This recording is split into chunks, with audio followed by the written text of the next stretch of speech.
I am getting ready to share a very personal and private traumatic experience that happened to me at 12 years old. This is the first time I'm sharing with the world, basically, because only the people that were around me during this time actually know that this happened to me. So at 12 years old, I'm with my best friend, Heather Williams. We have been friends since we were 10 years old. And we always walked to this gas station because during this time we lived in apartments. So all of us just had like groups of friends in the different apartment complexes. So we would walk to this little gas station and we would get all our goodies and snacks. And, it was just a regular thing we did, just a normal routine as kids. But this time, my mother was actually out of state. She had went on a trip and I was there with my aunt and some cousins and whatnot for the weekend. So my friend and I, Heather, we were walking to the store. We're getting our candy and, snacks, and we're coming back to my apartment. We're walking back during this time. So I remember my friend Heather was on the right side and I was on the left side, and we were walking, walking back to my apartment. And next thing I know, I remember us walking, and then all of a sudden I see myself over my body, like that. I'm literally floating over my body. I had a out-of-body experience, and I remember telling my mom this during the time, and I don't think she even remembered this, or even, I think it just shocked her, or she didn't even know how to really, cope with it or understand it. But this really happened to me. I had an out-of-body experience. I'm watching myself over my body. I'm laying on the ground. At this time, it's nighttime. I'm watching myself covered in blood from my head just all over my face and arm and shirt. And I see my best friend mother. She's holding my right hand and she's crying and hysterical because, again, I'm on the ground dead and covered in blood. And again, I'm not knowing what just happened to me.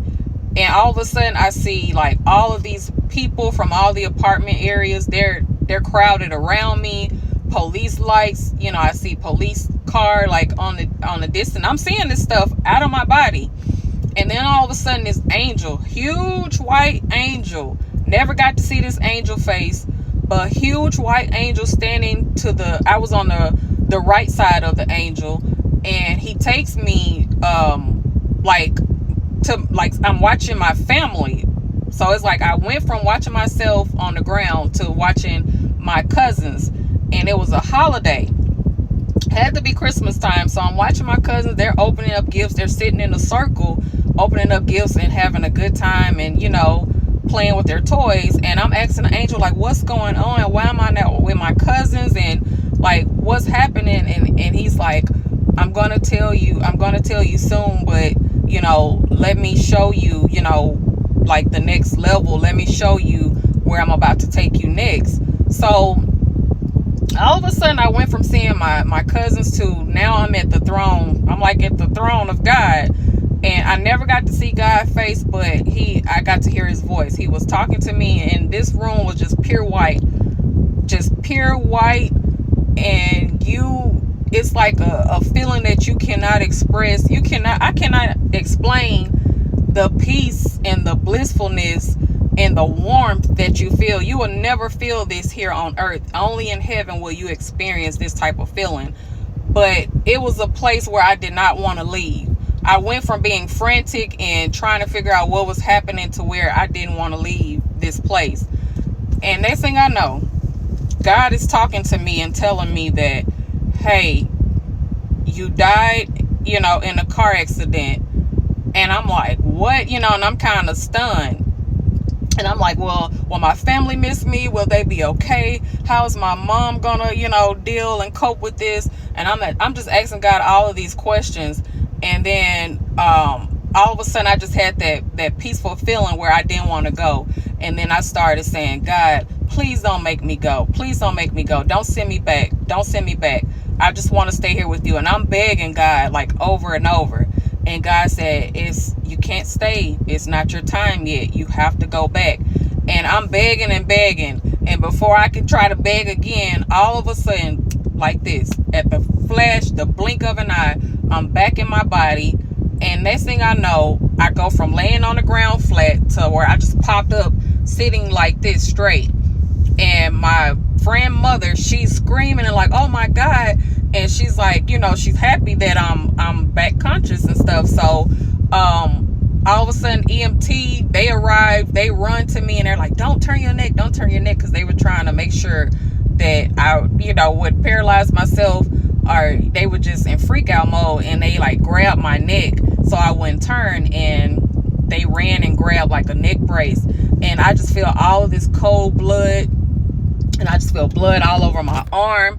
And this was my arm. This is the scar that's left. It was worse than this. Like, I had no type of meat there.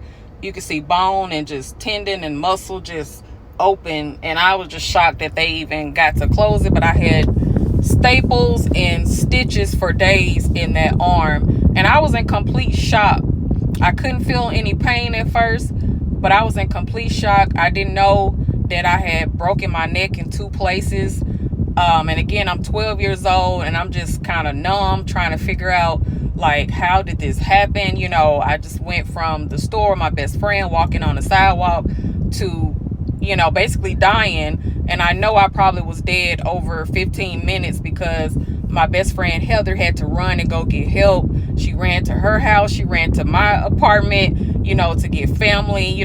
She found the police that was actually around the way, and they called, EMT, the whole 9 yards. And when I woke up, when I was back in my body, I was actually surrounded by, again, tons of people from all the apartments, because it was just crowded with the police, EMT. It was a pretty traumatic thing. So I get to the hospital. I cannot feel my feet. I can't feel my feet. So they thought I was paralyzed from the waist down.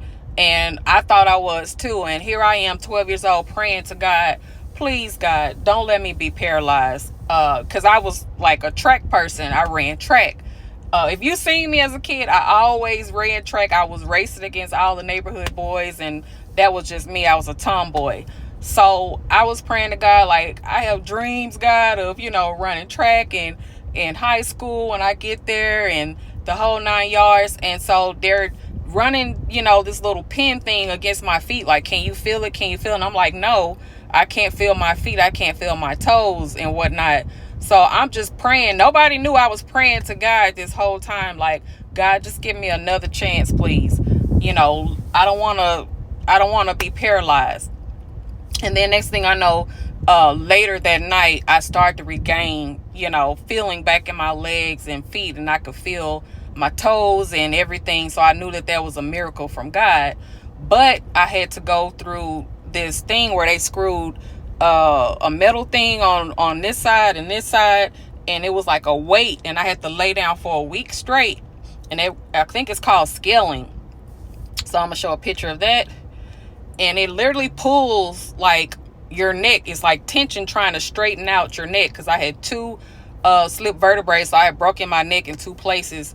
And again, I'm 12, and they're trying to find different methods to try to get those, get that fixed in there. So they tell me, well, hey, it's not working, so we're going to have to put a halo on. This is me with the halo on. Now, this is really private and personal pictures, but I'm sharing this to show y'all how God, how God saved me, how God healed me. Those are the pictures, and this is how it looks front and back. I had this on for 6 months straight. Very uncomfortable. I had 2 screws. I still have scars.